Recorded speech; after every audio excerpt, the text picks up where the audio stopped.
I can't remember that far back.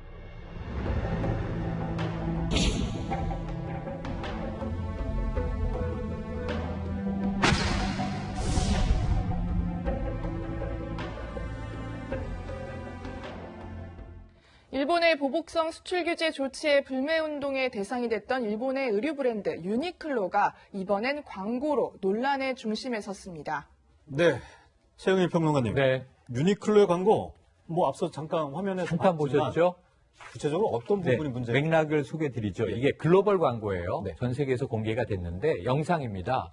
10대 소녀와 90대 할머니가 있고 10대 소녀가 할머니가 제 나이 때는 어떤 옷차림이었어요? 뭐가 유행했어요? 이렇게 질문을 하는 거예요. 네. 네. 그러니까 할머니가 야, 그렇게 오래된 일을 어떻게 기억해? 지금 내가 90대인데 10대 시절 기억 못해. 이게 영어로는 I can't remember that far back 이렇게 얘기를 하거든요. 네. 근데 거기에 한글 자막이 붙어 있는데 80년 전 일을 어떻게 기억해? 이렇게 번역이 되어 있는 거예요. 굳이 저렇게, 예. 저도 영어를 잘 모르지만. 그러니까 far back은 아주 먼 과거, 네. 먼 과거를 기억 못해 이렇게 얘기한 거거든요. 근데 80년이라고 한글로는 꼭 박아놨는데 지금으로부터 80년 전이면 1930년대이기 때문에 네. 그렇다면 일제강점기를 어떻게 기억하느냐 이렇게 해석, 의역이 될 수 있다는 겁니다. 네. 그러면 유니클로가 안 그래도 일본 기업이라 우리가 불매운동을 치열하게 하고 있는데요. 왜 일제강점기는 기억 못한다? 이런 할머니의 이야기를 광고에 집어넣은 것이냐? 의도가 있는 것 아니냐? 이런 질타가 나오는 거죠. 근데 바로 해명을 또 했다면서요? 해명했습니다. 네. 그냥 이게 이제 올드 세대와 뉴 세대의 대화를 통해서 예. 세대 공유를 하고자 하는 취지의 광고이지 이게 한국을 콕 집어서 일제 강점기를 떠올리려는 의도는 전혀 없었다 이렇게 해명을 하지만 네. 사실은 요즘에 이 불매운동 때문에 타격을 입는 과정을 보고 있으면요. 저게 저는 광고 마케팅 쪽에 일을 했습니다. 예. 네. 여러 가지 부작용과 이 광고를 했을 때 마이너스 효과를 생각하거든요. 네. 혹시 성적 비하가 이루어지진 않을까? 특정 국가, 특정 지역에서 이걸 왜곡되게 해석할 수 있지는 않을까? 그래서 우리나라 자동차 브랜드 외국에 붙일 때 네. 혹시 이거 외국에서 욕은 아닌가? 다 검토하고 결정하거든요. 글로벌 광고라고 말씀드렸잖아요. 네. 근데 한국에서 이 광고 나가자마자 이런 일이 일어날지 몰랐다?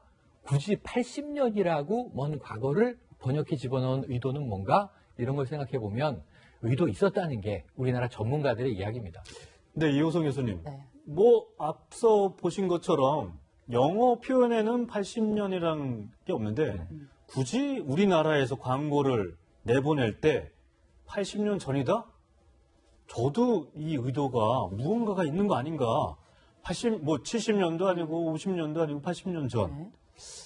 유니클로 의심받을 만한 거 아닌가요? 저는 그렇다고 생각을 네. 합니다. 우리가 어떤 광고를 내보낼 때는 적어도 소비자의 특성도 고려하고 소비 지역이 가지고 있는 문화적인 부분을 충분히 고려해서 그래야지만 그 제품이 제대로 팔릴 수 있기 때문에 굉장히 섬세하고 아주 구체적인 아주 세부적인 항목까지 따져 살펴보는 데 중요한 건 이 광고 우리 들으셨지만 영어로 들려요, 소리가. 예. 네. 그러면 우리가 집중할 수 있는 건 뭐냐? 알아들을 수 있는 말에 집중하게 되는데 그 밑에 마침 자막, 글자로 명확하게 80년도 더 된 일 하고 있거든요.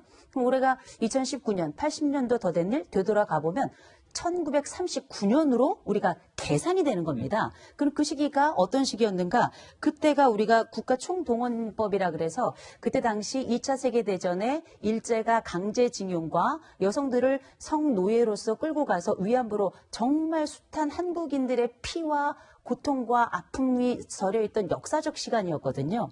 그 시기다? 근데 우리가 생각해 보면 우리가 광고에서 기본적으로 생각하는 것, 최종적으로 연상하게끔 하는 것, 그게 바로 광고의 마지막 의도라고 볼 수 있거든요. 네. 그렇다면 80년도 더 된 일을 굳이 한국어도 나오지 않는 그 말이 나오지 않고 자막으로 더 글자로 선명하게 나오게끔 하는 이 시점에 이 단어를 더군다나 80년을 최종적인 의도로 네. 제가 볼 때는 유니클로는 의도가 있지 않았을까라고 생각해 보게 되는 거죠.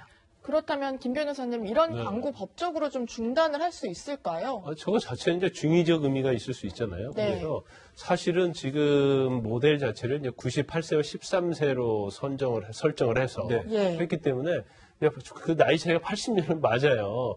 그러니까 오래된 걸 자체를 구체적으로 80년을 했는데 이게 고의성이 있느냐 없느냐 그 부분을 따져봐야 하는데 네. 그건 제가 볼 때는 한국 유니클로 회사에서만 알 수 있다고 봐요. 그래서 네. 아까 말씀하신 것처럼 영어에는 굉장히 오래전이라고 얘기했는데 이걸 꼭 80년을 넣었을까? 구체적으로 나이 차를 언급한 자체에 있어서 의도성이 있을 수도 있고 없을 수도 있고 그런데 사실 이거 자체가 우리의 어떤 선량한 풍속이랄지 어떤 국민의 정세에 그걸 그렇게 생각하면 반하겠지만 또 실제적인 측면에서 할머니와 손녀 나이 차이가 80년 난단 말이에요. 그렇기 때문에 이걸 이제 광고나 어떤 법적으로 측면에서 이걸 못하게 한다랄지 그렇게 할 수 있는 방법은 없어 보입니다. 시민단체에서 뭐 이렇게 해도 안 되는 거예요?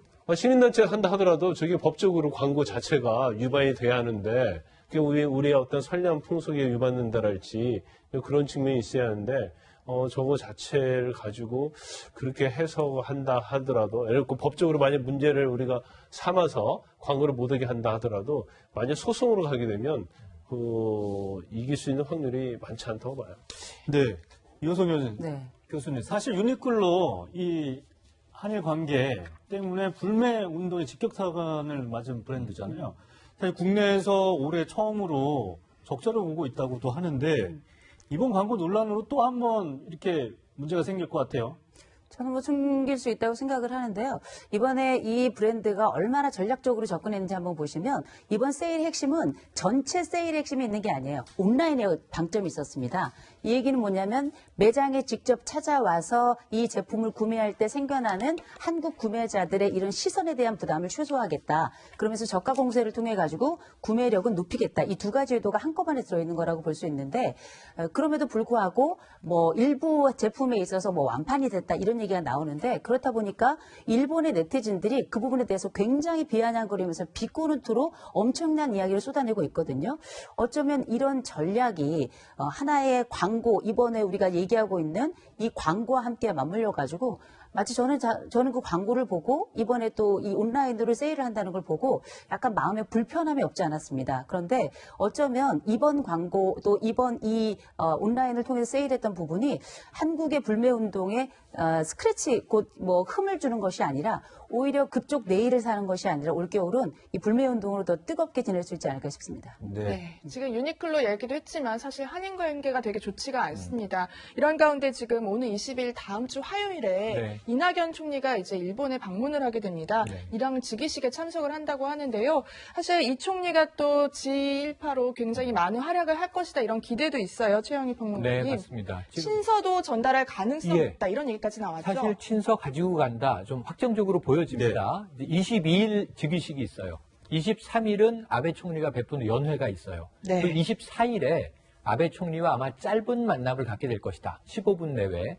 그래서 이게 형식적인 그냥 면대면하고 악수하고 돌아오는 이 만남으로 그칠 것이냐 네. 아니면 친서도 전달하고 좀 심도 깊은 대화를 하는데 일본 통인 이낙연 총리가 뭔가 역량을 또 발휘해서 네. 깊은 대화를 이끌어내고 물꼬를 틀 것이냐 둘 중에 어느 것이냐가 지금 점쳐지고 있는 거죠. 가능성은 다 반반이라고 봅니다. 예. 그런데 일본 아베 총리의 기류가 좀 바뀌고 있는 게 느껴져요. 네. 네. 사실 한국 쪽이 책임 있는 해법을 가지고 와야 한다는 태도는 변함이 없어요.